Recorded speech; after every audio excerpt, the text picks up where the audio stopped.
వినాయక చవితి రోజు పాలవెల్లి ఎందుకు కడతారు? వినాయక చవితి రోజున పాలవెల్లి ఎందుకు కడతారో మనలో చాలామందికి తెలియదు. మన పెద్దలు కడతారని మనం కడుతున్నాం. వాళ్ళు ఎందుకు కట్టారో, మనం ఎందుకు కడుతున్నారో అనేది తెలుసుకుందాం. వినాయక చవితి రోజున సాగే ప్రతి ఆచారం ఇతరుల పండుగలే భిన్నంగా సాగుతుంది. వాటిలో పాలవెల్లి కట్టడం కూడా ఒకటి. పాలవెల్లి లేకపోతే గణేష్ పూజకి ఏదో లోటు ఉంటుందని అర్థమవుతుంది. అయితే ఇంతకీ పాలవెల్లి ఎందుకు కడతారు? అందుకు ఒకటే చాలు కారణం తెలుసు.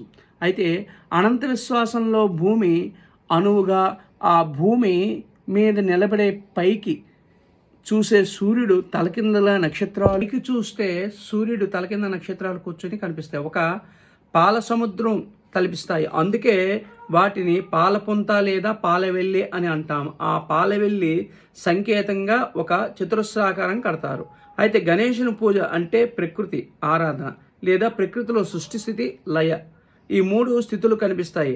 గణేశుని పూజలో ఈ మూడు స్థితులను ప్రతీకలనే గమనించవచ్చు. ఈ భూమికి సృష్టి సూచించేందుకు మట్టి ప్రతిమను, జీవనాన్ని స్థితి సూచించేది ప్రతిని, ఆకాశాన్ని లయం సూచించేందుకు పాలవెల్లిని ఈ ఆరాధన పరిపూర్ణం ఇస్తారు. అయితే గణపతికి ఎటువంటి ఆటంకాలు లేకుండా, గణపతి అంటే గణాలకు అధిపతి, తొలి పూజలు అందుకునే దేవత, మరి ఆ గణపతి పూజించే అంటే ముక్కోటి దేవతలను పూజించదు కదా. అందుకే దేవతలందరూ కూడా ముందుగా, దేవతలందరూ కూడా ముందు విఘ్నేశ్వర పూజ చేస్తారు.